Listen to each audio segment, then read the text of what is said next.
This lesson is on subtracting whole numbers, and we're going to look at how to regroup when we subtract, okay? So let's start out with this problem. 3,000, we have a couple here, but we'll start with this one. 3,214 minus 957.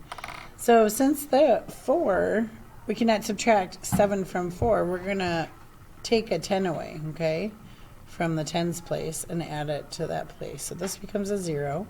This becomes 14. Now we have 14 minus 7 is 7. Okay.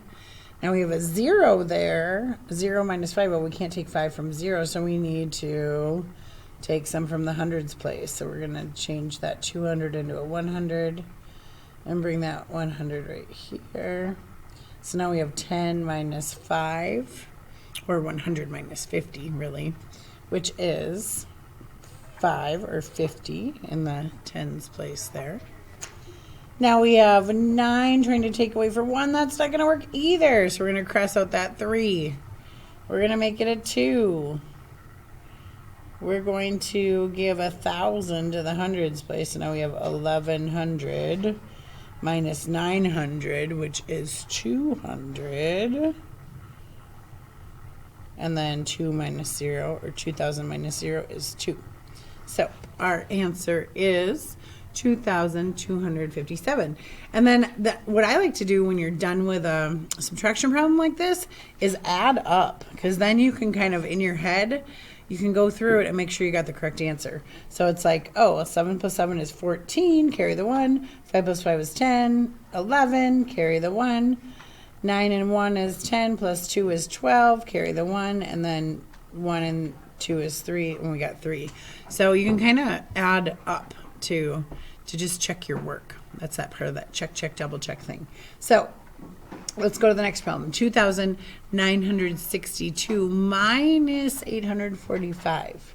So we're starting with, can't take away that 5 from the 2, so we're going to borrow from the 60 and turn the 60 into 50 and make the 2 into 12. 12 minus 5 is 7, right?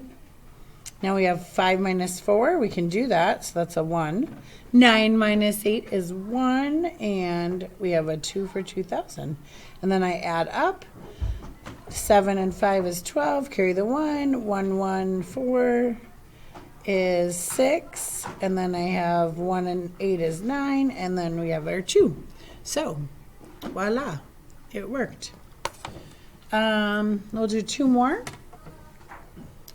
The next one, we have some dollar signs. So I'm going to put my dollar sign right on the bottom right away so I don't forget that in the end of the problem, because that's an easy thing to forget. And if we start with dollars in our problem, we always want to end with dollars in our problem. 5 minus 3 is 2. 8 minus 9, oh, not going to work. So we're going to take from that 700 and turn it into a 600. Bring 100 over there. So we have 180 minus 90, which is 90. So we're going to put a 9 there. And then we have 6 minus 2, which is 4. And 4 minus 2, which is 2. So we have $2,492. Okay. And mine, I would have lined mine up a little bit better had I rewritten this. My 2 was not under my 7, so it made it a little confusing for me. So that's another reminder when you're writing your problems down. Make sure you line your numbers up, and if you need to, you can draw lines in between them. Last problem, we have 8,845 minus 627. We do 5 minus 7, can't do it, so we need to borrow from that 40 and turn it into 30 and give our 10 to 15. So we have 15 minus 7 now, which is 8.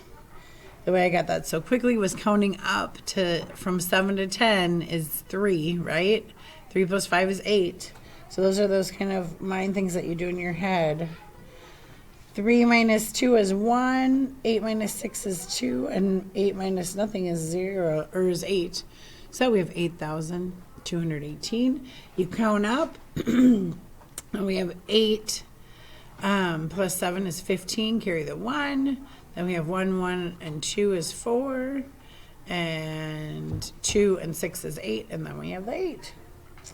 So that is how we do regrouping for subtraction and subtracting with whole numbers.